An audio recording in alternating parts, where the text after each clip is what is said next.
Alase Nimi ma pa mi na. Ke ma pa mi na. Ma pa mi na. Ẹ kú dédé àsìkò yẹn ẹ̀yin ará mi nílé lóko lédè ní jákèjádò. Ṣé dáadáa ni mo bá yín? Ẹ jọ̀ọ́ tẹ́ bá ti subscribe. What are you waiting for? Please join my family. Nínú ilé ìdáná yìí, ẹ jẹ́ kí n tètè sọ nǹkan tí a máa ń ṣe. A máa ń mú àwọn oúnjẹ tó yọ̀tọ̀ mi, tó sumptuous, tó ń ṣara lóore, tó ń ṣara láǹfààní. Òun la máa ń create nínú ilé ìdáná, and it's very very very simple to make and delicious. Yes, so kí ni mo wá mú wá fún yín ní èní? Ìyẹn ni plantain àti vegetable stew àbí soup la máa pè. Ugu àti plantain a máa bọ̀, a máa ṣe ugu wa lẹ́gbẹ̀ẹ́. Ṣé mo kó máa ń dà bí mo ṣe sọ earlier pé àwọn oúnjẹ tó ń ṣara lóore, tó ń ṣara ní àǹfààní jẹ́ pé you feed farm people, you are welcome abroad. Bó ṣe máa ṣe tó máa mọ́ tónítóní tó dẹ̀ máa fún ara yín ní full nutrients tó ń fẹ́. Òun ni èmi Alase ni mí tí mo mú wá fún yín ní èní. Kí làwọn èròjà mi? Mo ti sọ fún yín pé plantain and ugu soup òun ni. So plantain òun lélẹ̀. Tẹ́ bá lọ sọ́jà, mo ti fọ̀, tẹ́ bá notice ara ẹ̀ mọ́ tónítóní. Tẹ́ bá lọ sọ́jà, ẹ make sure pé plantain tẹ́ fẹ́ rà kò dúdú jù, kò dẹ̀ medium ni. Ṣó ti yé yín? Ẹ má yẹ kí plantain yín kó over pọ́n, kó dẹ̀ má over green. Torí over green yẹn ó ní another menu tá fi ń ṣe. But ilé ẹ jẹ́ kó wà in between. Ṣé òun ló ń pè ní show ripe? I don't know, but in between ni bó ṣe rí lélẹ̀. So mo ti fọ̀ báyìí. Ugu, àwọn míì máa ń pè ní pumpkin leaf. So ugu, ẹ̀fọ́ ugu lélẹ̀. Tẹ́ bá ti dé ọjà, ẹni fẹ́ ra ẹ̀fọ́ ugu. Kí là ń pè lè ẹja kíká? Ṣó ti yé yín? Òun láti rọra ṣe sí bíbáyìí. Then edé pupa là ń pè lè lọ́jà. Epo lélẹ̀, pepper mix wà lélẹ̀, ìyẹn tàtàṣé ṣọ̀bọ̀ gbogbo ẹ̀ mo dẹ̀ ti bọ̀ ọ́. Salt lélẹ̀, edé funfun lélẹ̀, irú lélẹ̀, ẹja àgbódò láti yà sí bíbáyìí. Àgbódò là ń pè lè, ara ẹ̀ ó máa ń dàbí pálí báyìí. Tẹ́ bá ti ṣí, nǹkan tẹ́ máa bá ń bẹ̀ lélẹ̀ àti clean ẹ̀ dáadáa. Ọ̀pọ̀lọpọ̀ onions àti adùn ọbẹ̀ pẹ̀lú rodo. Ṣé rí báyìí? Wọ́n tó bá dẹ̀ mọ̀ pé o listen sí ingredients mi, ó máa wà nínú description box below. Ẹ lọ máa wo gbogbo nǹkan tí mo lò pátápátá, ó máa ń kọ sínú description box. Ṣé ó ti yé yín bẹ́yẹn? So láì gba àkókò jìnnà, ẹ jẹ́ ká move further. Nǹkan tó máa kọ́kọ́ ṣe òun ni pé a máa gé plantain yìí, a máa gé. Tẹ́ bá ṣe like ẹ ni o. Èmi mo máa like máa bọ ara plantain mọ́ plantain because peel yìí náà ó ní nutrients tó ń ṣe. Ṣé ó ti yé yín? So ìwọ tó bá mọ̀ pé o fẹ́ bọ̀, là á báyìí kò gé kó là. Bákan náà lẹ máa ṣe, la máa derive result kan náà la máa derive. So now this is what I want to do. Máa wá gé báyìí. Mo ṣe like máa cut tèmi lélẹ̀. You can do you. Ẹ lè gé sí mẹ́ta, ẹ lè gé sí méjì. But bit by ó máa ń jẹ́ kó tètè raw, kó tètè jiná sharp. So ṣé ti rí? So you can do like this and you can do like this. Ṣó ti yé yín? So gbogbo plantain yìí ni máa cut bẹ́ẹ̀ yẹn. Ẹ dẹ̀ lè ṣe in box form. Kò sí bẹ́ẹ̀ ṣe lè ṣe depending on bẹ́ẹ̀ bá ṣe fẹ́ serve èèyàn sí àbí tẹ́ bá ṣe fẹ́ jẹ, tẹ́ bá ṣe fẹ́ jẹ́ kó wà ní size sí. I mean kó wà fine lójú. So báyìí ni mo ṣe máa gé. Ṣé ti rí báyìí? Báyìí. Ẹ má yẹ kó ṣe gidigbo jù sódà kò ní, I mean gidigba jù sódà kò ní, sódà á lè jiná wọnú dáadáa.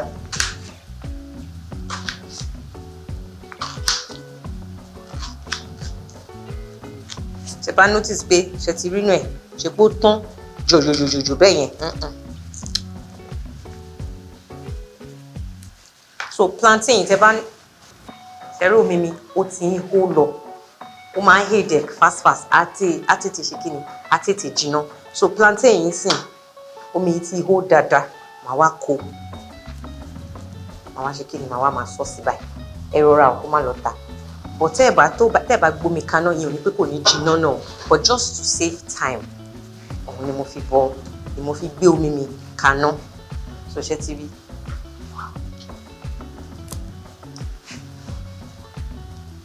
Ẹ má overcrowd ẹ o. So ti dà báyìí, màá wá rọra fi little salt sí ṣe ti rí díẹ̀ ó ti tán àwa cover tí yẹn bá ṣe ń ṣe lọ bẹ́ẹ̀ yẹn ẹ jẹ́ ká move sí ugu soup wa tá fẹ́ fi jẹ ripe plantain wa sharp.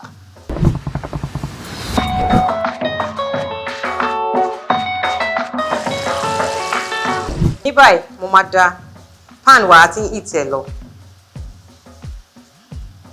so ẹ máa fi ẹ má yẹ kí epo yẹn over pọ̀ jù ẹ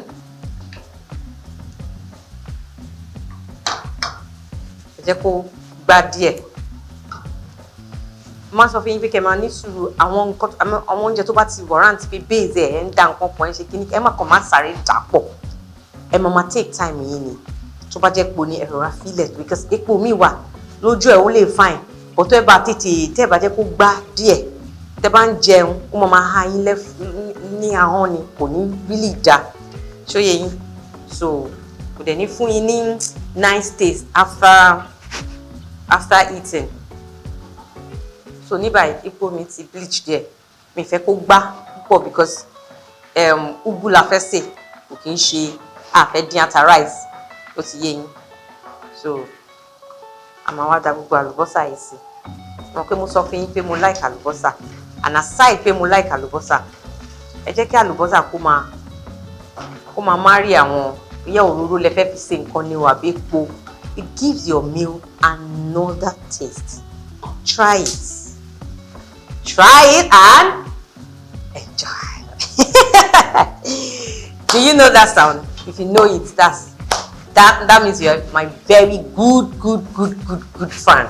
Yes, because all across social media, lawa, Facebook, Instagram, TikTok, and also with Facebook, Ire TV, as on YouTube like this, and also with Instagram, Alase.Nimi, and also with TikTok, Alase.Nimi, everything, you know. Keep following me now and keep sharing my videos. Thank you so much, you know. Every pé mo ti rọra epo yẹn ti ń gbá ẹ ti rí ó ti marry ara wọn dáadáa báyìí àlùbọ́sà yẹn ti tún rún dáadáa sínú epo iṣẹ́ yẹn náà ti rí báyìí exactly màá wá rọra fi irú díẹ̀ màá rọra fi sí ọmọ aroma yìí ó ń ṣe kí ni ó ń han aroma yẹn our word ó ṣe kí ni ó ń sẹ̀ǹgẹ̀mẹ̀ǹgẹ̀ then you give it another step ẹ jẹ́ kó marry ara wọn ẹ má rush so that gbogbo ẹ máa ṣe kí ni ó máa blending flavour yẹn máa wọnú ara wọn dáadáa ní báyìí ẹ jẹ́ ká da edé a máa dà sí báyìí a da edé pupa wa àti edé méjèèjì àmì edé pupa àti edé funfun yẹn àti clean ẹ̀ ń sọ fún yín o àti clean edé wa àti yọ orí àti ṣe gbogbo ẹ̀ so òun lélẹ̀ ẹ̀dá edé yín sí lóní sharp kí gbogbo ẹ̀ máa ṣe kí ni kó máa sẹ̀ǹgẹ̀mẹ̀ǹgẹ̀ mo wish pé wà nù ilé ìdáná mi aroma yóò gbalẹ̀ kàn mẹ́ kí ló ṣẹlẹ̀ gangan mímí redùn Alase ni mí ìwọ nǹkan so ẹ ti rí bẹ́ẹ̀ yẹn ẹ fún ní stẹ̀ kó máa rọra máa ṣe kí ni sẹ̀ǹgẹ̀mẹ̀ǹgẹ̀ lọ bẹ́ẹ̀ yẹn nísìnyí a máa wá kó ẹja kíká wa tí mo sọ a máa wá kó sí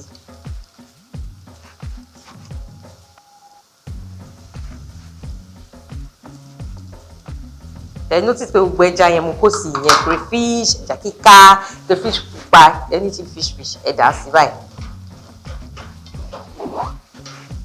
àgbódò náà so this meal like I said is very nutritious very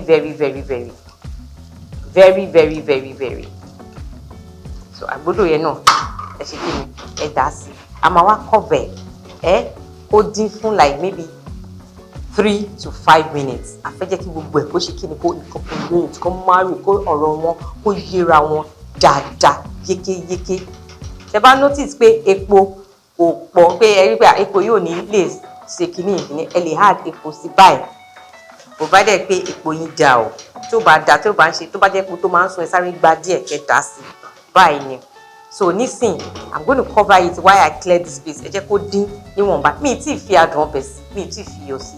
It was deliberate. So tá bá máa padà wá, I will show you the next step. Let me cover it up. Yeah.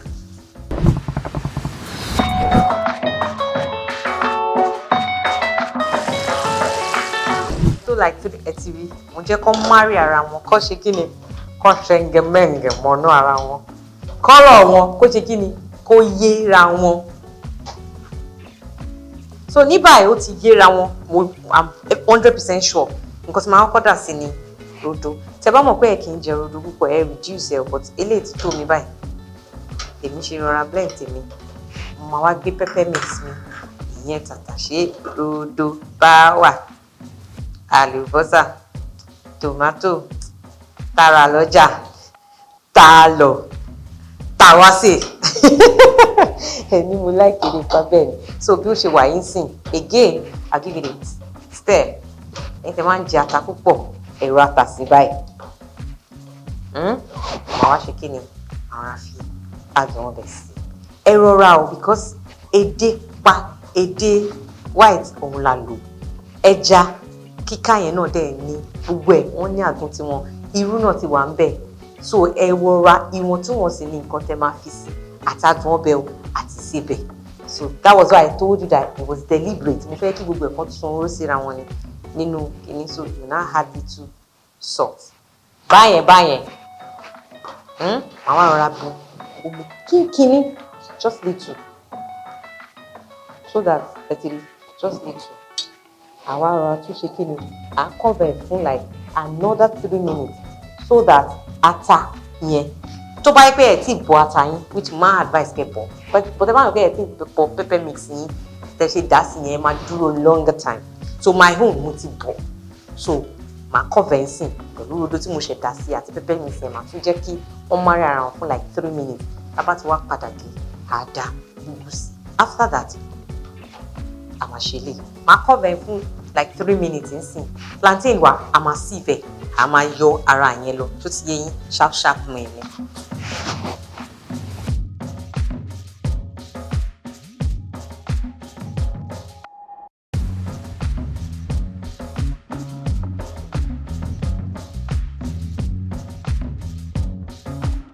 Ìrora o, ṣá ìwé ìgbóná.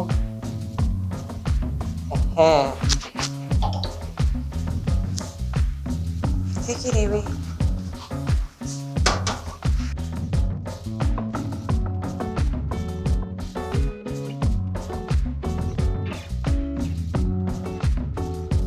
So nísìnyí ni màá kó kúrò nínú pot. Màá set it aside so that a lè tutù díẹ̀, màá wá peel ẹ̀.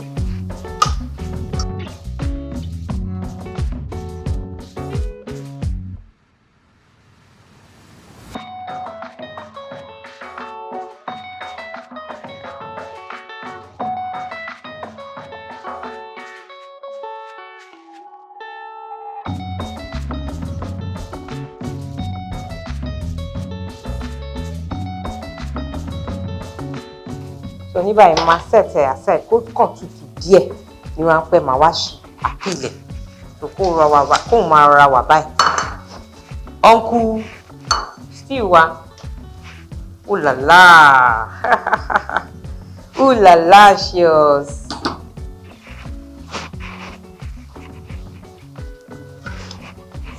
Uncle atata ń dín lọ. Ooh la la. Listen. Àmọ́ wá gbé gbogbo ẹ̀ báyìí. Àwa dà sí. Àti kí ni? Àwa dà sí.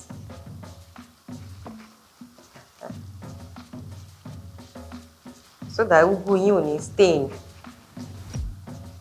Stove yín orí bíbá kò ní kún yàlàyàlà. Ẹ try láti máa kọ́kọ́ tẹ́ ṣe dá sí yìí, ẹ mọ̀ kó sì le díẹ̀.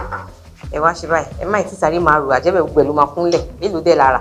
Gbogbo mélòó lára tá máa tún waste. Ẹ jẹ́ ká cover ó pọ̀ steam mọ́ra díẹ̀ tó ti yé yín tó bá ti steam mọ́ra màá wá tàn ní omi ìwà sáàdà ẹ jẹ́ ká kọ́kọ́ máa ẹ jẹ́ ká máa peel plantain wa lọ. Oh, ẹ wo jẹ́ ẹ wé fine. Wow, my dad láti mi ṣe máa sọ pé kẹ́ tún là kẹ́ kó àwọn dúdú àárín ẹ̀yẹn kìíní kan bọ̀ wọ́n ló dáa èmi máa ń jẹ́ pọ̀ ni àjẹpọ̀ ni bá ṣàrà bọ̀ọ̀lì níta mi ṣáà ní yọ so that's it. Look at how beautiful it is. Look at how beautiful it looks. It's looking so beautiful and sumptuous. No. Anyway, oh, la la. So you can say that, but you know that.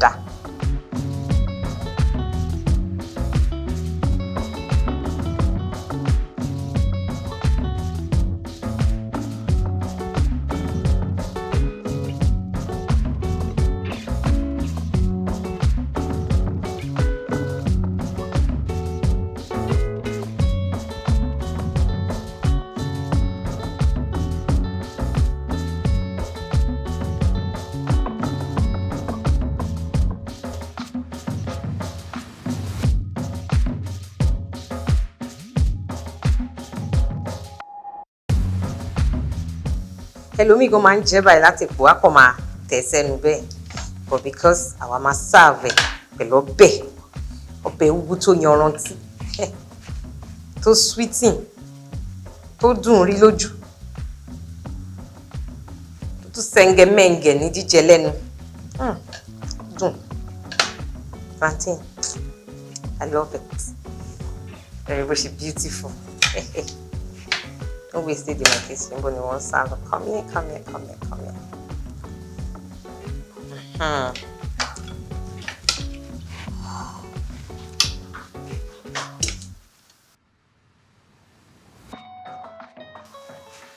Wow, ṣẹ́tìrí gbogbo wa yẹn ó ti rọ̀ easy to stir ẹgbẹ́ mi ìbàjá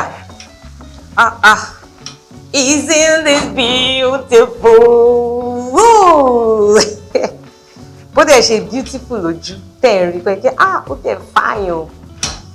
Ṣé yé yín? Èmi ń ṣe àmúlùmálà bí o. If you follow my recipe, you can never go wrong. In what? In cooking. Èmi ń ṣe àmúlùmálà. So, mo bá ń gbà tí mo fi jẹ́ kí ugu yẹn steam mọ́ra. It's safe to say that pé my ugu soup is done and dusted. Ó ṣe kí ni? Ó sẹ́ngẹ̀mẹ́ngẹ̀. Now I can now what? Màá wá paná díẹ̀. Àbá ṣe tán. Let me serve it so you can see how beautiful it looks.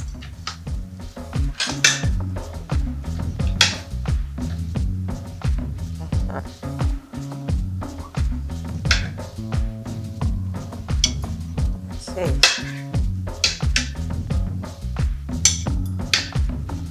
Wow.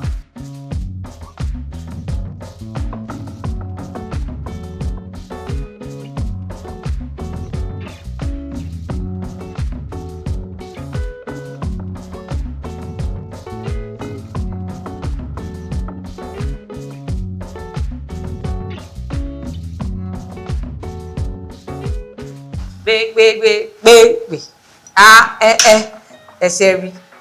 Ṣé ẹ̀rọ oúnjẹ bó ṣe yọ tọ̀ mí ni tó ṣe ń looking kó má dàbí pé aláṣẹ ní mi ò fún yín jẹ jẹ́ kí n jẹ kájọ jẹ ẹ̀yà jẹ́ kájọ jẹ ẹ̀wẹ̀ jà ẹ̀jẹ̀ kan gbé báyìí ẹ̀wẹ̀ dé kí ló ṣẹlẹ̀ gangan.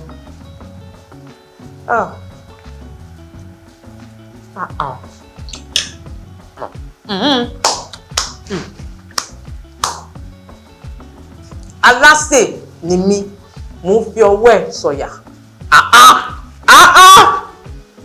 ọmọ ló sọ you don't whine please follow it bí mo ṣe kọ́ yín ẹ má yọ kúrò ẹ má fi kún I'll see you some other time ire o lọ́jọ́ gbogbo.